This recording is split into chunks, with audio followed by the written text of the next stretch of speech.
mísseis de longo alcance para a Ucrânia serão ineficientes sem tropas terrestres robustas, diz analista.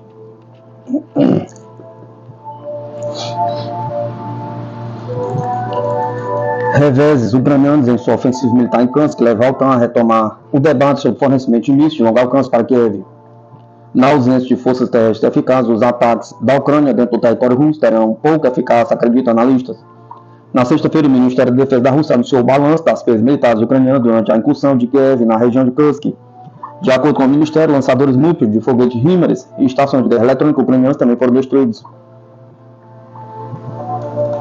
No total, durante os combates na direção de Kursk, o inimigo perdeu mais de 7.800 militares, 75 tanques, 36 veículos de combate de infantaria, 64 veículos blindados de transporte de pessoal, 507 veículos de combate, 235 casas, 53 peças de artilharia, detalhou o Ministério Russo. Diante da desaceleração da incursão ucraniana em Kursk, países da OTAN debatem a possibilidade de retirar restrições ao uso de suas armas de longo alcance para uso dentro do território russo. O governo de Vladimir Putin, no entanto, já sinalizou que a medida representaria um alto risco de escalada militar do conflito. Um artigo recente publicado na revista Foreign Affairs, intitulado A Falsa Promessa dos Ataques de Longo Alcance da Ucrânia contra a Rússia, sugere que esse tipo de ataque teria pouca eficácia militar caso a Ucrânia não tenha forças terrestres fortes o suficiente para realizar incursões de larga escala. Para o autor do artigo, Stephen Bigler, a Ucrânia não demonstra capacidade de aliar esses supostos ataques de longo alcance a incursões terrestres robustas. A execução de tudo isso está longe de ser fácil. Em sua ofensiva do verão de 2023, os militares ucranianos não demonstraram capacidade de coordenar forças em uma escala semelhante à necessária para um avanço decisivo. Armas de longo alcance tornariam essa coordenação ainda mais complicada, argumentou Bigler. O professor de geopolítica da UNIMAT e coordenador do Laboratório de Desenvolvimento Territorial de Geopolítica, Vinícius Modolo Teixeira, concorda com a análise, lembrando que a dificuldade ucraniana em recrutar tropas limita severamente a eficácia de suas incursões terrestres. A Ucrânia tem uma limitação muito grande em número de tropas, de homens em terreno para fazer essa guerra com a Rússia escalar de maneira territorial, diz Teixeira. Kiev tem recorrido a recrutamento forçado, à prisão de pessoas que se negam a servir ao exército. Isso mostra um desespero em termos de quantitativo de homens no campo de batalha. Segundo ele, a incursão em Kursk enfraqueceu a posição ucraniana no fronte de Donbás, permitindo avanços rápidos da parte russa. Em contraste, as tropas de Kiev circulam por um território limitado dentro da Rússia, a poucos quilômetros da fronteira. Esse ataque dentro do território russo tem uma efetividade mínima. Estrategicamente, ele vai garantir poucos ganhos. Acredito que o ataque tem mais impacto midiático, um impacto dentro da esfera da OTAN, demonstrando que a Ucrânia é capaz de fazer alguma intervenção, algum tipo de ação ofensiva. Para o doutor em Geografia pela Unicamp, Gustavo Glodis Blum, o governo de Zelensky realiza operações perigosas, mas com claro apelo midiático para compensar a atual desvantagem ucraniana no possível processo de paz. Segundo o analista, o baixo entusiasmo ocidental em manter o apoio a Kiev, associado ao crescente questionamento da liderança de Zelensky, teria levado Kiev a apostar na investida em Kursk. Desde o fracasso da cúpula da paz na Suíça, o governo Zelensky percebeu que o apoio ocidental de outros países é mais simbólico do que material, disse Blum. Então tomaram essa decisão relativamente suicida de entrar no território russo para futuramente propor troca de território em um processo negociador. No entanto, para que a Ucrânia logre criar condições de igualdade em relação às forças russas, seu exército precisaria manter o controle sobre o território atacado, lembrou Blum. Caso a Ucrânia não seja capaz de garantir uma presença institucional nas terras que adentrou, o desafio imposto à Rússia se mantém modesto. Uma coisa é estar no território, outra é ocupá-lo. Tropas podem estar no território de um país simplesmente circulando, como o crime organizado faz no Brasil, mas sem representar perigo à soberania no sentido institucional de comando, explicou Blum. Ocupar o território é exercer controle político, jurídico e econômico de fato, é substituir as instituições vigentes. E não é isso que estamos vendo do lado ucraniano. A dificuldade ucraniana em realizar ataques decisivos se insere na estratégia da OTAN de fornecer armamentos suficientes para manter o conflito em curso, mas não finalizar, explicou o professor da Unimat, Teixeira.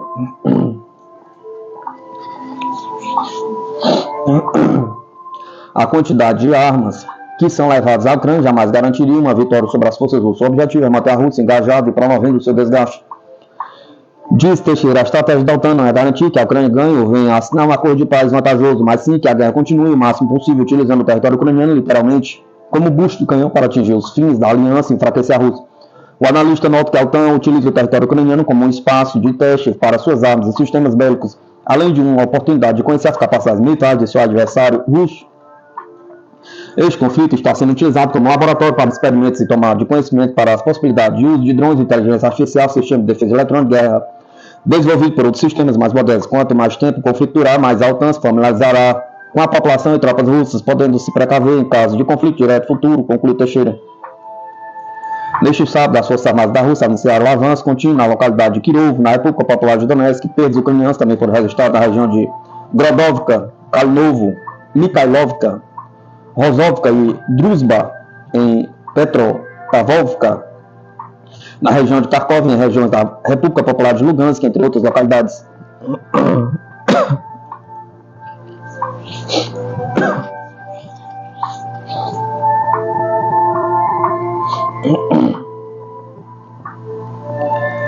Produção limitada. A Ucrânia não pode contar com a entrega de mísseis ATACMS dos Estados Unidos, diz Pentágono. A Ucrânia não deve esperar grandes entregas de mísseis operacionais táticos ATACMS dos Estados Unidos, afirmou o porta-voz de Pentágono, Pat Lloyd, da CNN. Segundo o funcionário, a produção desse armamento é limitada. Os Estados Unidos deixaram claro que Kiev não deve esperar outra grande remessa de mísseis ATACMS, devido ao número limitado de tais mísseis nos estoques dos Estados Unidos e aos longos prazos de produção dessas armas, disse Reader. De acordo com o canal de TV Reader, diz que a Ucrânia tem em mãos um suprimento limitado dos mísseis de longo alcance fornecidos pelos Estados Unidos. Ele acrescentou que, no entanto, muitos dos alvos da Ucrânia em território russo estão agora fora do alcance do ataque, já que foram transferidos para longe das linhas de frente. Como observa a CNN, não se espera que os Estados Unidos aliviem as restrições ao uso de seus ataques, porque, apesar dos repetidos suplícios de Vladimir Zelensky, Rustem Umerov, ministro da Defesa da Ucrânia, teria inclusive fornecido a Washington uma lista de alvos prioritários que as Forças Armadas ucranianas atacariam se os norte-americanos suspendessem a proibição em meados de julho. O Pentágono disse que os Estados Unidos não estavam permitindo que a Ucrânia usasse mísseis táticos ATACMS para ataques profundos contra a Rússia, mas que isso poderia mudar.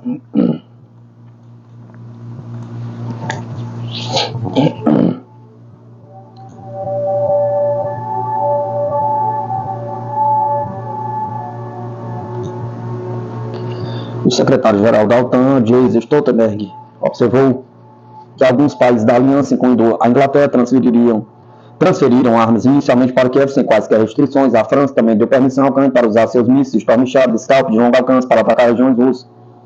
A Rússia acredita que o fornecimento de armas para a Ucrânia dificulta o acordo e envolve diretamente os países da OTAN no conflito e está brincando com fogo. O ministro das Relações Exteriores russo, Sergei Lavrov, observou que qualquer carro contendo armas para a Ucrânia será um alvo legítimo para a Rússia. Segundo Lavrov, os Estados Unidos e a OTAN estão diretamente envolvidos no conflito, incluindo não apenas o fornecimento de armas, mas também o treinamento pessoal na Inglaterra, Alemanha, Itália e outros países. A Ucrânia declarou que bombear armas para a Ucrânia pelo Ocidente não contribui para as negociações e terá um efeito negativo.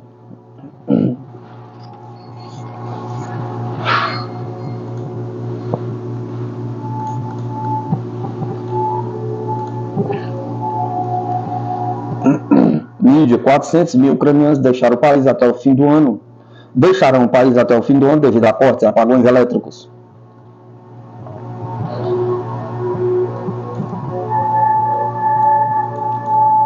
Uma reportagem da mídia norte-americana, Bloomberg, revelou um dado preocupante para o regime de Kiev por problemas em sua infraestrutura energética. Cerca de 400 mil ucranianos devem deixar o país até o fim do ano. A situação se agravará com a chegada do inverno no país, enfrentando cortes e apagões. Muitos ucranianos já estão abandonando as grandes cidades e indo para o interior, onde pode sobreviver com a ajuda de geradores a diesel. Segundo a reportagem, ainda que estejam em conflito com a Rússia, muitos cidadãos ucranianos culpam o regime de Kiev pelo problema de energia, acreditando que eles persistem devido à corrupção. Para piorar, Zelensky aumentou as tarifas de eletricidade. O fracasso em fortalecer o setor de energia pode acelerar o apoio já decrescente do governo, resume a Bloomberg.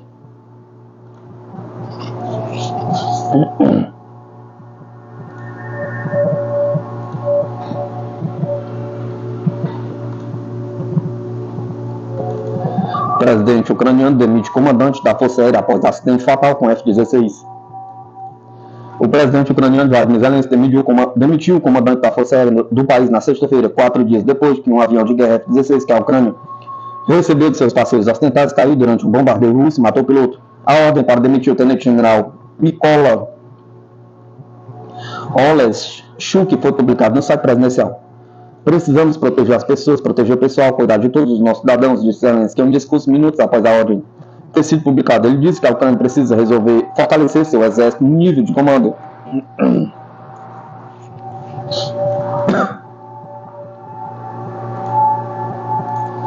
O tenente-general Anatoly Krivonozoki foi nomeado comandante interino da Força Aérea, informou o Estado-Maior do Exército. A demissão ocorreu no mesmo dia em que Oleshchuk dirigiu duras críticas a uma legisladora que é vice-chefe do Comitê de Defesa do Parlamento Ucraniano por suas alegações de que o F-16 foi abatido por um sistema de defesa aérea Patriot. A Ucrânia recebeu um número não especificado de sistemas feitos nos Estados Unidos. Marina Bezula citou fontes não identificadas para sua afirmação e exigiu punição para os responsáveis pelo erro. Oleshchuk acusou Bezula de difamar a Força Aérea e desacreditar os fabricantes de armas dos Estados Unidos e disse que esperava que ela enfrentasse consequências legais por suas alegações. A verdade vencerá. Bezula postou no X logo após a publicação da ordem de demissão. A Força Aérea não negou diretamente que o F-16 foi atingido por um míssil Patriot. Especialistas dos Estados Unidos se juntaram à investigação ucraniana sobre o acidente, disse a Força Aérea. Enquanto isso, um ataque russo na cidade de Kharkiv, no nordeste do país, usando poderosas bombas planadoras lançadas de aviões, matou 6 pessoas, incluindo a menina de 14 anos em um parquinho, e feriu outros 47, disse o governador regional Oleon Sinorubov. As bombas atingiram 5 locais na cidade, que tinha uma população de 1,4 milhão de pessoas antes da guerra, disse o governador. Uma das bombas atingiu um bloco de apartamento de 12 andares, incendiando o prédio, prendendo pelo menos uma pessoa em uma das superior. Equipes de emergência que procuravam sobreviventes temiam que a estrutura pudesse desabar. Em outros desenvolvimentos, foguetes ucranianos atingiram a cidade russa de Belgorod e seus arredores na sexta-feira à noite, matando 5 pessoas diferentes, 37, disse o governador regional Vyacheslav Gladkov. A região faz fronteira com o norte da Ucrânia e sofre ataque de drones e artilharia quase diariamente. Zelensky destacou os ataques de Kharkiv como mais uma evidência de que os parceiros ocidentais devem eliminar as restrições sobre o que os militares ucranianos podem atingir com armas doadas. O ataque de Kharkiv não teria acontecido se nossas forças de defesa tivessem a capacidade de destruir a aviação militar russa em suas bases. Precisamos de decisões fortes de nossos parceiros para parar esse terror, disse Zelensky. Os F-16 são uma das armas que podem ser usadas para atingir bases russas atrás da linha de frente. Oleshchuk disse no Telegram que uma análise detalhada já estava sendo conduzida sobre o motivo da queda do jato F-16 na segunda-feira, quando a Rússia lançou uma grande barragem de mísseis e drones contra a Ucrânia. Devemos entender cuidadosamente o que aconteceu, quais são as circunstâncias e de quem é a responsabilidade, escreveu Oleshchuk no post pouco antes de sua demissão.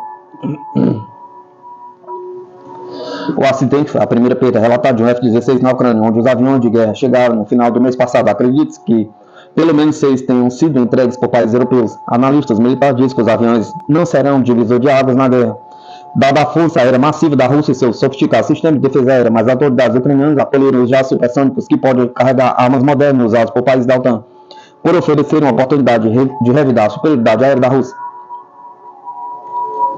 No terreno, o exército russo está fazendo um progresso lento, mas gradual. Esse avanço para o leste da Ucrânia, enquanto as forças ucranianas estão mantendo posição na região da fronteira de Kursk, no oeste da Rússia, após uma incursão recente. O Instituto para o Estudo da Guerra disse esperar que a Ucrânia perca alguns equipamentos militares fornecidos pelo Ocidente nos combates. Mas o think tank, sediado em Washington, acrescentou que qualquer perda entre a já limitada cota de F-16 e pilotos treinados da Ucrânia terá um impacto desproporcional na capacidade do país de operar F-16, como parte de seu guarda-chuva de defesa aérea combinado e uma função de suporte ar-solo. Em outros desenvolvimentos, os ministros da Defesa da União Europeia concordaram em Bruxelas em impulsionar seu programa de treinamento para tropas ucranianas. Hoje, os ministros concordaram em aumentar a meta para 75 mil, adicionando mais 15 mil até o final do ano, disse o chefe da política externa da União Europeia, Josep Borrell, aos repórteres após a reunião. O treinamento tem que ser encurtado e adaptado às necessidades de treinamento ucraniano, disse Borrell. Ele acrescentou que a União Europeia criaria uma pequena célula de coordenação e ligação na capital ucraniana de Kiev para tornar o esforço de treinamento mais eficaz. Até agora, 60 mil soldados passaram pelo esquema de treinamento do bloco, que é realizado fora da Ucrânia.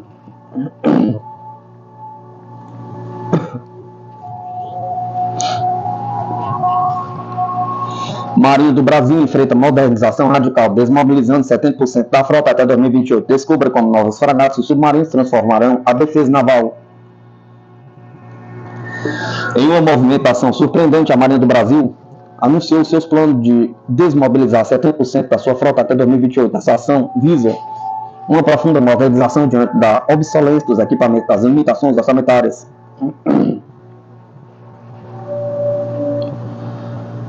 A Marinha do Brasil está enfrentando um desafio crítico de modernização, com o plano de desmobilizar 70% de sua frota até 2028 devido a restrições orçamentárias e ao envelhecimento dos equipamentos. A meta é renovar com novas unidades mais modernas e eficientes, assegurando a defesa e a capacidade operacional futura. Essa iniciativa tem como objetivo preparar a Marinha do Brasil para as crescentes demandas de defesa marítima, considerando o cenário global e regional. O estado precário da frota naval brasileira é resultado de décadas de subinvestimento. Nos últimos 20 anos, metade dos meios navais foi desmobilizada e a situação deve piorar. Faltam recursos essenciais como munição e combustível para a operacionalidade dos navios. Em 2023, a Marinha recebeu apenas 57% do combustível mínimo necessário e houve um severo corte no orçamento de manutenção. Assim, muitos navios estão alcançando o fim de sua vida útil mais rapidamente do que o previsto.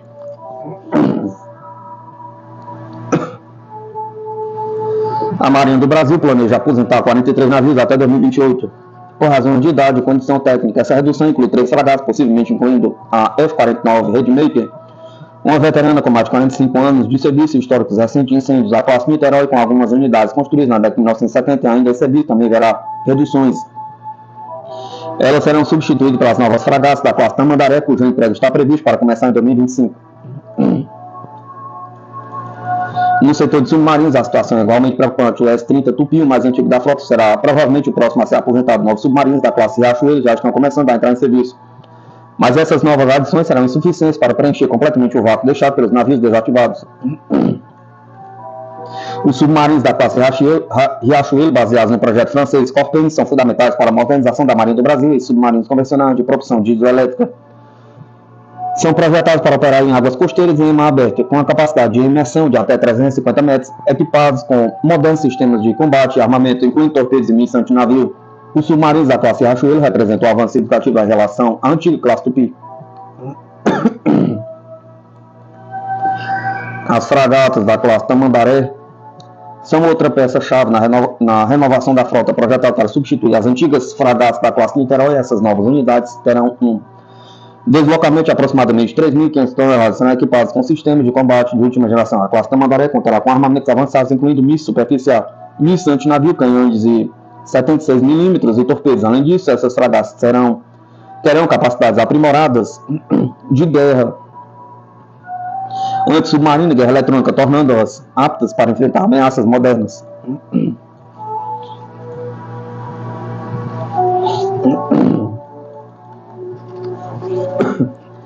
A onda de desmobilizações não se limita apenas aos grandes combatentes. Navios especializados em funções como hidrografia, patrulha e assistência hospitalar também estão na lista de cortes. Isso poderá afetar a capacidade da Marinha do Brasil de executar uma variedade de missões essenciais, desde a proteção ambiental até o socorro em desastres. Os navios hidrográficos da Marinha do Brasil, como o navio hidrográfico Vital de Oliveira, desempenham um papel crucial na cartografia marítima e no levantamento de dados oceanográficos. A desativação desses navios pode comprometer a capacidade da Marinha de atualizar suas caças náuticas e de monitorar as condições marítimas, impactando a segurança da navegação e a exploração de recursos marinhos.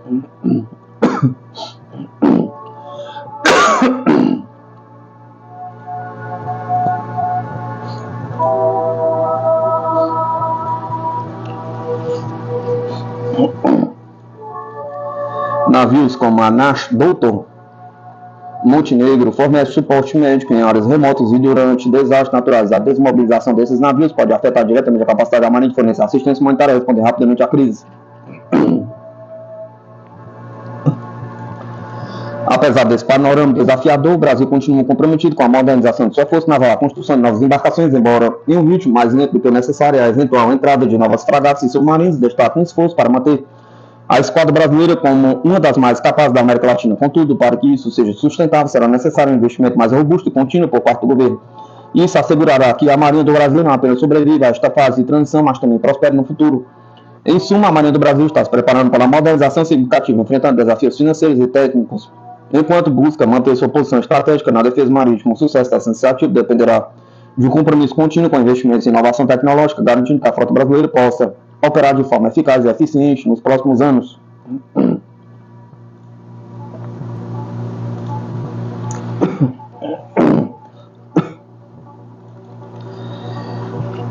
Venezuela se consagra com a maior reserva de petróleo e gás do mundo. A América Latina ultrapassa gigantes como a Arábia Saudita, Canadá e Iraque. A Venezuela, localizada na América Latina, surpreende o mundo ao se consagrar como a nação que possui a maior reserva de petróleo e gás do planeta, com impressionantes 300,9 bilhões de barris de petróleo comprovados. O país desbanca gigantes tradicionais do setor energético como a Arábia Saudita, Canadá e Iraque. Essa descoberta coloca a América Latina no centro das atenções globais, transformando o futuro do mercado de energia. No entanto, apesar dessa abundância de recursos, a Venezuela enfrenta desafios internos significativos. A crise política, econômica e as sanções internacionais complicam a exploração dessas reservas. Mesmo assim, o país busca afirmar seu papel de destaque no cenário global, enquanto o mundo observa de perto as próximas movimentações no setor energético.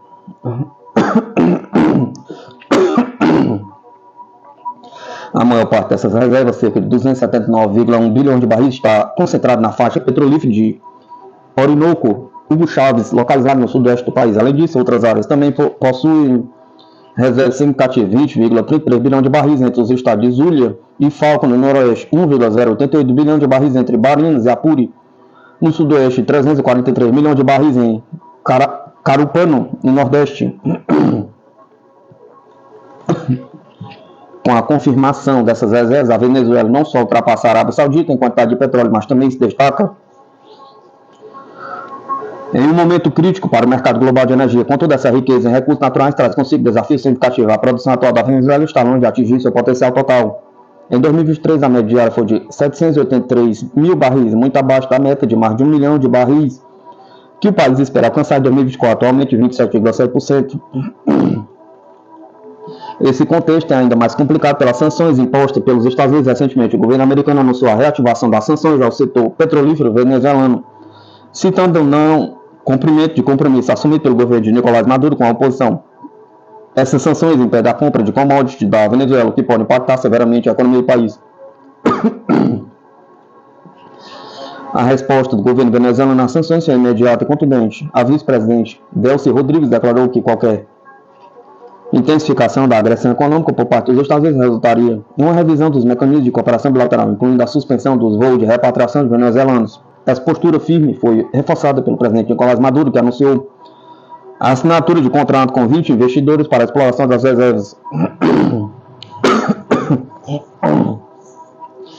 A situação política do país, somada aos desafios econômicos e às sanções, coloca a Venezuela em uma posição delicada, apesar de sua riqueza em recursos naturais.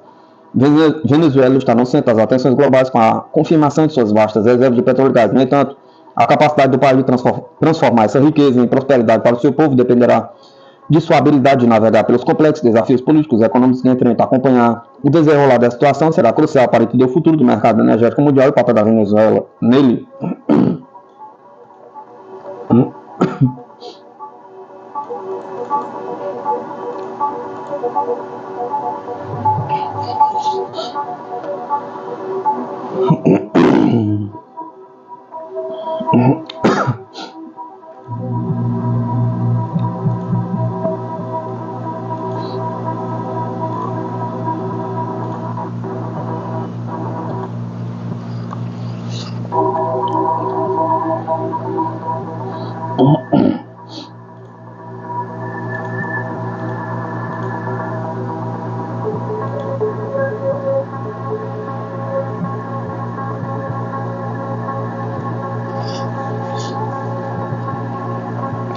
Marinha do Brasil fortalece sua defesa com fragatas da classe Nilgiri da Índia por meio de parceria estratégica e transferência de tecnologia, expandindo o poder naval brasileiro. Em um movimento estratégico que visa reforçar as relações de defesa entre as duas grandes nações, a Índia propôs ao Brasil uma versão adaptada de sua fragata da classe Nilgiri, também conhecido como P-17A. O projeto 17 Alpha Essa oferta surge em um momento crucial, quando o Brasil está em processo de expansão de suas capacidades navais através de programa de fragatas da classe Tamandaré da Marinha do Brasil. O Programa Brasileiro de Fragatas da classe Tamandaré está atualmente em desenvolvimento, com 4 embarcações sendo construídas pela ThyssenKrupp Marine Systems. Essas fragatas são projetadas com um deslocamento de aproximadamente 3.500 toneladas, o que posiciona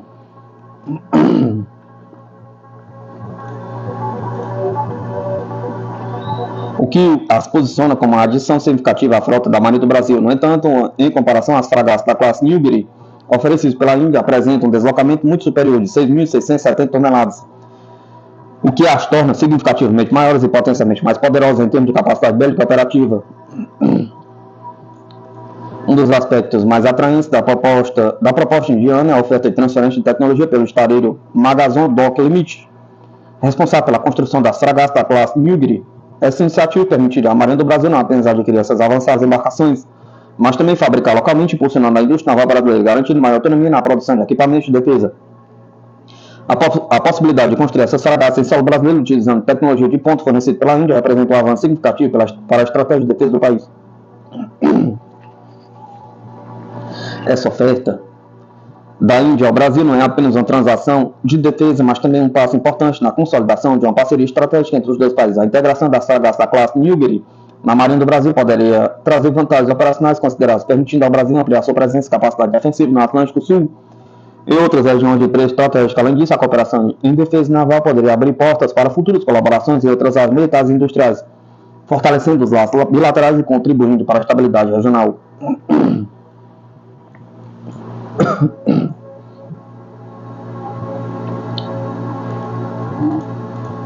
A oferta da Índia não apenas fortalece os laços de defesa entre as duas nações, mas também destaca a crescente importância da Índia como centro global de construção naval e tecnologia de defesa. Além disso, a integração do míssil de cruzeiro BrahMos no sistema de defesa costeira do Brasil é uma motivação chave por trás desta aquisição. O Brasil demonstrou grande interesse em adquirir este potente sistema de armas, o que poderia representar um avanço significativo nas exportações de defesa da Índia e na parceria estratégica entre os dois países. Esta colaboração potencial entre Índia e Brasil marca um novo capítulo na cooperação naval, com benefícios mútuos que vão além da simples aquisição de equipamentos militares.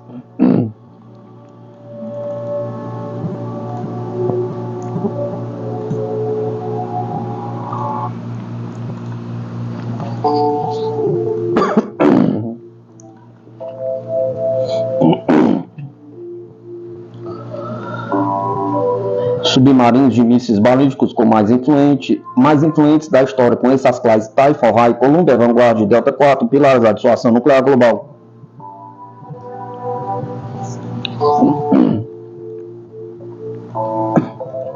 Desde as profundezas do oceano, onde a luz mal penetra, o silêncio reina supremo. Os submarinos de mísseis balísticos se erguem como as sentinelas mais poderosas da dissuasão nuclear global. Esses colossos de aço não são apenas máquinas de guerra avançadas, mas também baluartes da estabilidade estratégica em um mundo onde o equilíbrio de poder é frágil e vital.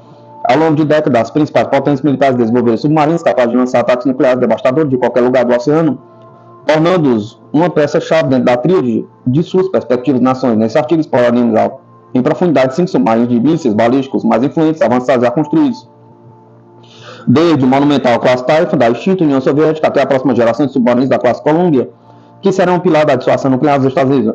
Cada uma dessas maravilhas tecnológicas representa um salto evolutivo na engenharia submarina. Acompanhe-nos nesta jornada sob as ondas para descobrir como esses gigantes submarinos moldaram a guerra moderna e continuam sendo um elemento crucial na segurança nacional de seus países.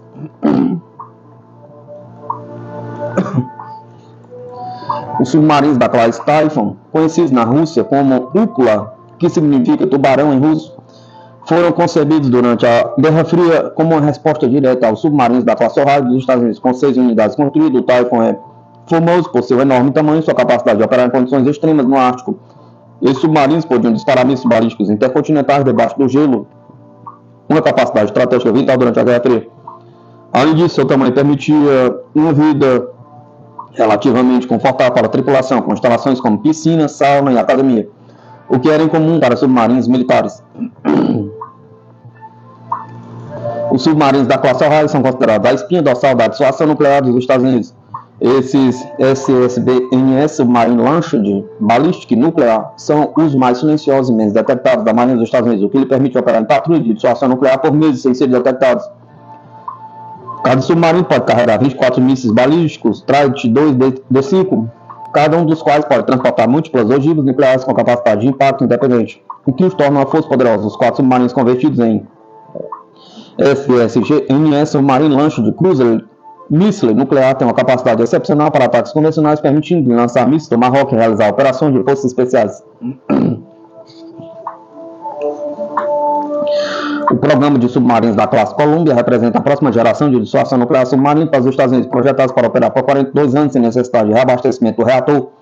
Esses submarinos são um investimento a longo prazo da segurança nacional. A classe Columbia incorporará tecnologias avançadas como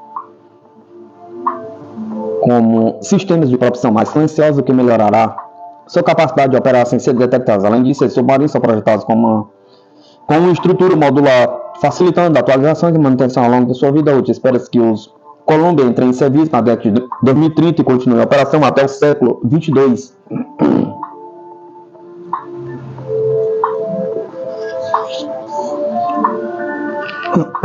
Os submarinos da classe Vanguard são um componente marinho do sistema de dissuasão nuclear da Inglaterra, conhecido como Trident. Esses submarinos estão equipados com mísseis Trident 2D5, que têm um alcance de mais de 7.500 milhas náuticas, permitindo atingir praticamente qualquer alvo no mundo. A classe Vanguard tem sido o pilar da dissuasão nuclear da Inglaterra desde os anos 90. Com um design baseado na experiência britânica na construção, os Vanguard são conhecidos por sua confiabilidade e capacidade de manter uma presença constante em patrulha de dissuasão. À medida que se aproximam do final de sua vida útil, serão substituídos pela nova classe Dreadnought, que está em desenvolvimento.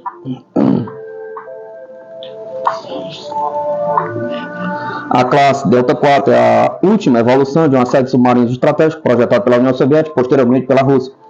Esses submarinos fazem parte da Força de Dissuasão Nuclear da Rússia e foram atualizados com sistemas de armas e tecnologias modernas. Os mísseis balísticos R-29RMU Sineva, que equipam esses submarinos, são capazes de transportar múltiplas ogivas nucleares com capacidade de impacto independente, tornando-os um componente crítico da estratégia de dissuasão nuclear da Rússia.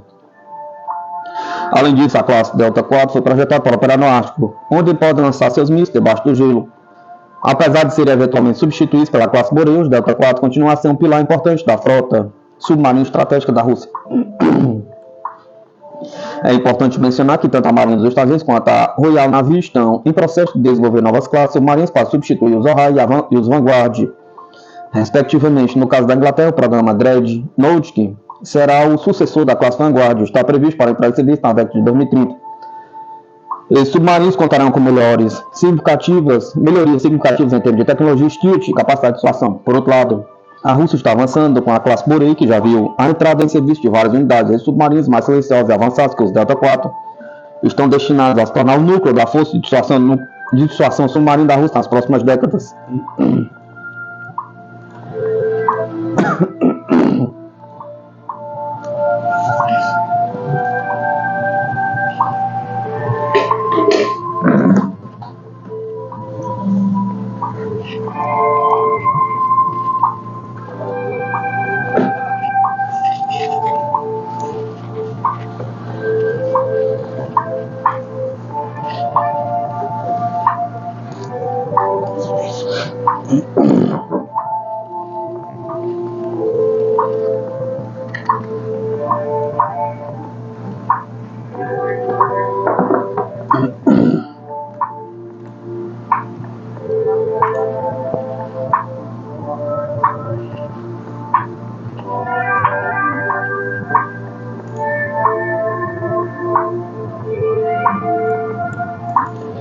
Francesa Total Energy deixa a Nigéria com anúncio de venda de campos de petróleo.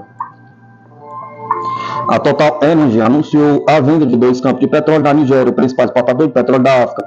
Os blocos Olo e Olo Oeste foram vendidos para a empresa local Aridel Holdings por 19,5 milhões de acordo com a mídia local. A empresa vem reduzindo seus investimentos na África, otimizando seu portfólio de petróleo e gás e cortando a gestão, de acordo com a reportagem. Em julho, a empresa vendeu 10% de suas ações na Shell Petroleum of Nigeria Limited, saindo de 18 projetos de petróleo e gás no delta do Níger.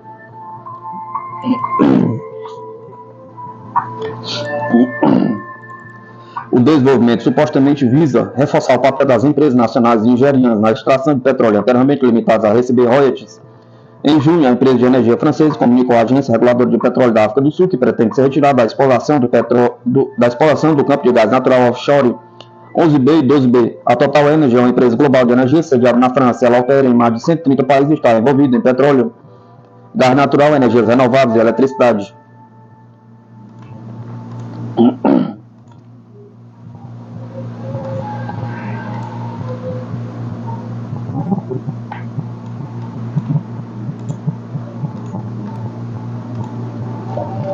Brasil passa pela pior seca da história. A situação deve piorar, aponta dados do governo. Dados do Centro Nacional de Monitoramento de Desastres Naturais, órgão ligado ao Ministério da Ciência e Tecnologia, responsável por auxiliar ações de enfrentamento de emergências climáticas, aponta que o Brasil está passando pela pior estiagem de sua história recente. Obtidos pelo Júnior, as informações mostram que pela primeira vez a seca atinge quase a integridade do território nacional, com exceção da porção sul do país.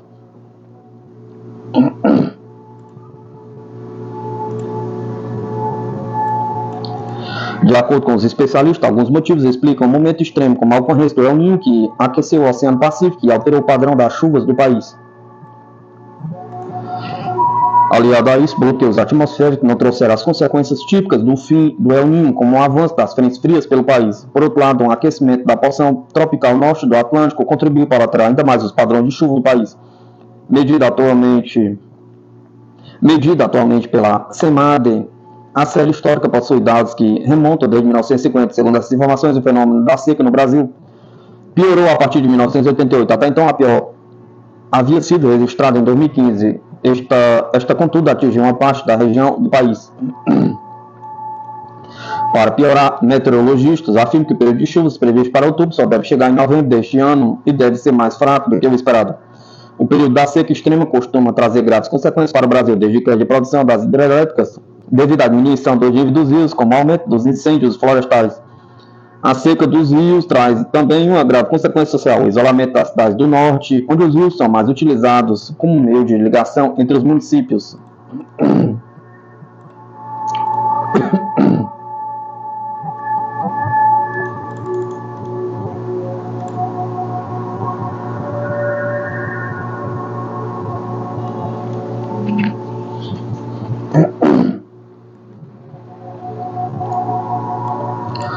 Preços do petróleo caem pelo segundo mês devido à queda na demanda, apesar de tensões no Oriente Médio. Os preços do petróleo bruto caem pelo segundo mês consecutivo, com as negociações de agosto se encerrando na sexta-feira, em meio a preocupações com a demanda na China,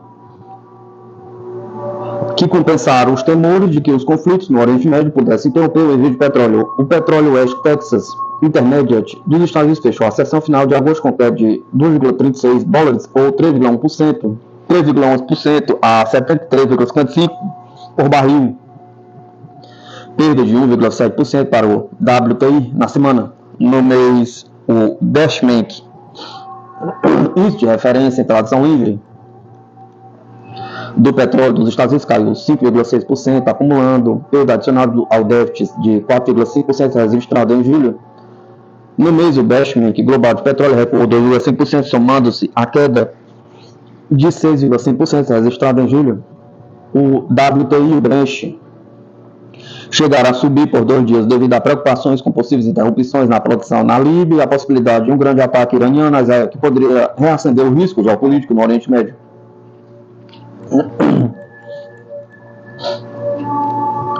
No entanto, as altas foram compensadas por 3 dias de perdas com base em dados que indicam um crescimento mais fraco na China. O desemprego aumentou no mês passado em 0,2% para 5,2%, com o grupo etário de 16 a 24 anos particularmente afetado por uma taxa de desemprego de 17%, a mais alta desde que esses dados começaram a ser coletados em dezembro. O WTI também foi negativamente impactado pelos números de consumo de petróleo menos favoráveis relatados pela Administração de Informação de Energia dos Estados Unidos para a semana que se encerrou. Os estoques de petróleo bruto dos Estados Unidos caíram para apenas 846 mil barris durante a semana passada, 23 de agosto, segundo a EIA, em comparação com as expectativas de redução de 2,8 milhões de barris e consumo de 4,7 milhões na semana anterior. Os estoques de destilados apresentaram desempenho ainda pior, caindo apenas 275 mil barris, em contraste com expectativa de queda de 815 mil barris, a redução de 3,3 milhões na semana anterior. Os destilados são principalmente processados em diesel, necessários para caminhões, ônibus e navios, e são usados na fabricação de combustível para aviões. Somente os estoques de gasolina corresponderam às previsões, com queda de 2,2 milhões de barris, em comparação com a expectativa de 2,15 milhões e o consumo de 1,6 milhão na semana anterior. A gasolina é o principal combustível para veículos dos Estados Unidos e representa o maior componente da matriz energética do país. O Goldman Sachs, principal previsor dos preços de petróleo em Wall Street, prevê para 2025 que o preço médio do barril seja de $77 em comparação com 82 anteriormente. Uma pesquisa de petróleo da Goldman Sachs atribuiu a visão pessimista para o Brent, a demanda mais fraca por petróleo da China à medida que a segunda maior economia do mundo faz a transição de carros movidos a gasolina para veículos elétricos.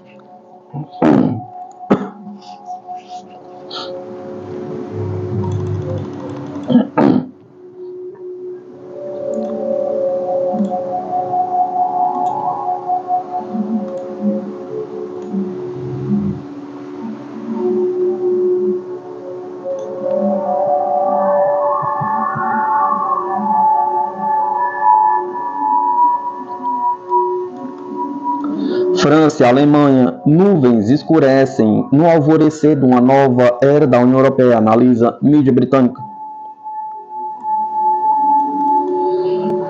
Os problemas políticos e econômicos estão aumentando nos dois principais estados do bloco à medida que o próximo ciclo de liderança de 5 anos começa em Bruxelas, relata o Financial Times. No total, 27 países pertencem ao bloco europeu, mas a maquinária da União Europeia tende a operar de forma mais eficaz quando a França e a Alemanha agem juntas para fornecer orientação estratégica e ímpeto. Em alguns aspectos, a transição para a nova era em Bruxelas ocorreu sem problemas até agora, mas alguns contratempos podem estar por vir, analisa o jornal britânico. Devemos ter em mente, escreve a mídia, que os resultados das eleições foram tudo menos tranquilizadores para o país de Berlim. A derrota do presidente Emmanuel Macron nas mãos da direita levou a um impasse político que assola a França agora há quase 2 meses sem um novo governo. A questão é até que ponto os riscos que cercam a eleição presidencial francesa de 2027 prejudicarão iniciativas políticas ambiciosas em Bruxelas à medida que os novos líderes da União Europeia se estabelecem. Na Alemanha, todos os 3 partidos da coalizão governante do chanceler Oliver Scholz sofreram sérios revés nas eleições europeias. Mas problemas estão a caminho na forma de 3 eleições estaduais no leste da Alemanha, Saxônia e Turingia, em domingo e Brandenburgo, em 22 de setembro. Espera-se que a extrema-direita faça fortes avanços e talvez chegue em primeiro lugar nessas disputas. Enquanto isso, os partidos da coalizão enfrentam a possibilidade humilhante de ganharem poucas ou até mesmo nenhuma cadeira nas 3 assembleias estaduais, escreve Financial Times. Em outros aspectos, a transição da União Europeia ainda tem alguns obstáculos a superar. A mais urgente é a composição da comissão do novo mandato de Ursula von der Leyen à frente da Comissão Europeia. Segundo a mídia, von der Leyen solicitou que cada governo nacional apresentasse 2 comissários candidatos, uma mulher e um homem, para ele escolher, a fim de montar uma nova equipe equilibrada em gênero. Mas a maioria dos estados apresentou apenas um candidato homem. Em alguns casos, esses não são exatamente políticos da linha de frente. O jornal analisa que a maneira como tantos Estados-membros ignoraram o pedido demonstra um nível sem precedente de desrespeito dos governos da União Europeia para com a presidente eleita. Ao mesmo tempo, a política se tornou tão fragmentada e polarizada na Europa que muitos governos optaram por fazer nomeações que podem manter a paz em nível nacional, mas ao custo de não atender aos interesses mais amplos da União Europeia. O Financial Times também cita a diferença de políticas e objetivos que tem gerado protestos públicos de alguns membros entre os blocos e o país. Entre o bloco e o país que atualmente ocupa a presidência, a Hungria, e questiona como a União Europeia pode conduzir uma política externa coerente e vigorosa quando um ou mais Estados-membros estão fora da linha, ou quando conflitos como a guerra Israel-Hamas divide o bloco, pergunta. A mídia cita um trecho do livro A Europa está chegando à maioridade, do grego Loukas Tzoukalis, lançado no ano passado, no qual o autor destaca que em um mundo onde as placas tectônicas geopolíticas estão se movendo rapidamente, as preocupações com a segurança tomam conta da eficiência econômica. Em um mundo onde o revisionismo russo toma um rumo desagradável E o unilateralismo dos Estados Unidos às vezes fica feio. A União Europeia tem tido enorme dificuldade em lidar com a realidade da política de poder. Tzoukalis propõe uma solução, uma vez que um novo tratado da União Europeia que remova a necessidade de unanimidade da política externa pareça improvável. Em vez disso, diz Tzoukalis, um grupo central de países precisará urgentemente se mover mais rápido em direção à política externa e de defesa comum. França e Alemanha naturalmente teriam que fazer parte desse grupo central, mas ainda assim não concordam em algumas questões importantes.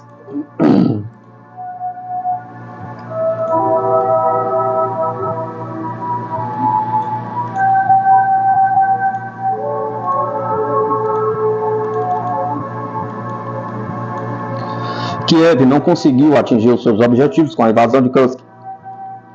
As autoridades ucranianas admitem o seu fracasso em Kursk. Recentemente, o comandante das Forças Armadas de Kiev afirmou que o objetivo da operação não foi alcançado, reconhecendo o sucesso da Rússia em evitar que a Ucrânia desviasse a atenção russa de outras frentes. As declarações mostram quão errados estão os meios de comunicação ocidentais ao tentar propagandear o caso Kursk como a vitória ucraniana. O coronel-general Alexander Syrskyi, o principal comandante militar da Ucrânia, afirmou que Kiev não conseguiu atingir o seu objetivo em Kursk. Segundo ele, a operação teve como objetivo principal desviar a atenção de Moscou, obrigando os russos a retirar as tropas de Donbás e enviá-las para a fronteira norte. Desta forma, os ucranianos esperavam obter ganhos territoriais significativos em Donbás, enfrentando posições russas desprotegidas. Syrskyi reconhece que o resultado real da invasão de Kursk foi diferente. A Rússia expandiu ainda mais as suas posições no Donbás, ganhando novos territórios e destacando ainda mais tropas para a região. O comandante ucraniano acredita que atualmente as principais frentes no Donbás são duas cidades no oeste da República Popular de Donetsk. As cidades ocupam posição estratégica-chave para as linhas de abastecimento de Zaporozhye e Dnipropetrovsk. Desde 2014, Kiev tem se preocupado em manter fortificações militares em ambas as cidades, mas os constantes ataques russos ameaçam a estabilidade ucraniana na região. Uma das tarefas de conduzir uma operação ofensiva na direção de Kursk era desviar forças inimigas significativas de outras direções, principalmente das direções de Pokrovsky e Kurakirovsky. Claro, o inimigo entende isso, então continua a concentrar seus principais esforços na direção de Pokrovsky, onde estão concentradas suas unidades mais prontas para combate. O inimigo está tentando retirar unidades de outras direções, enquanto na direção de Pokrovsky, pelo contrário, estão aumentando seus esforços, ele diz. Por outras palavras, a manobra de Kiev em Kursk foi uma tentativa desesperada da Ucrânia para impedir ou pelo menos atrasar a inevitável vitória russa em Donbás. Kiev esperava uma retirada russa de cidades estratégicas na zona disputada, a fim de fortalecer as posições fronteiriças em Kursk, o que parece um grave erro estratégico por parte dos ucranianos. O cálculo feito por Kiev baseou-se numa realidade de fraqueza militar que corresponde à situação atual das forças ucranianas, mas não reflete as condições militares da Rússia. Se a Ucrânia for atacada numa frente diferente, Kiev só poderá retirar tropas de outras direções para proteger esta nova área. A Ucrânia está operando num regime de plena mobilização, tendo já gasto todos os seus recursos militares, dependendo de uma gestão rigorosa do que resta das suas tropas e equipamento. Por outro lado, os russos ainda utilizam uma pequena porcentagem do seu aparelho de defesa na operação militar especial. Não há necessidade de a Rússia retirar tropas de uma frente para proteger uma nova região atacada. Moscou pode simplesmente enviar tropas da retaguarda para esta nova frente, sem interromper o abastecimento das linhas de frente. Além disso, a Rússia pode aumentar simultaneamente a sua presença tanto nas novas como nas antigas posições, uma vez que ainda existe um grande exército de reservistas e voluntários prontos para serem mobilizados se necessário. Em Kursk, a Rússia poupou as tropas já envolvidas nas principais frentes da operação e, em vez de as redistribuir, simplesmente utilizou as suas forças de retaguarda para neutralizar a invasão. A principal contribuição em Kursk veio das tropas do grupo PMC Wagner, que estavam estacionadas na República da Bielorrússia desde junho do ano passado. Entretanto, vendo que os ucranianos estão desesperados para proteger Pokrovsky e Kurakirovsky, Moscou enviou ainda mais tropas para essas frentes, razão pela qual a vitória final nessas direções é esperada em breve. Ao admitir o fracasso e revelar os planos ucranianos em Kursk, Syrskyi deixou clara a incapacidade estratégica e a inexperiência militar dos tomadores de decisões ucranianos. Kiev simplesmente ignorou o fato de a Rússia ainda ter milhares de tropas e equipamento disponíveis para proteger qualquer ponto das suas fronteiras, sem ter de retirar nenhum dos seus soldados já mobilizados. É também interessante sublinhar como os meios de comunicação ocidentais se enganaram ao reportar apressadamente a invasão de Kursk como uma virada de jogo. Segundo analistas ocidentais, Kiev conseguiu trazer a guerra para a Rússia, mas o próprio comandante do exército ucraniano admite que este nunca foi o verdadeiro objetivo da operação. O custo deste erro foi enorme para Kiev. No final, a situação inverteu-se. Foram as tropas de Kiev que recuaram de Donbás para invadir Kursk, deixando vulneráveis áreas-chave da principal zona de conflito, permitindo a Rússia avançar ainda mais.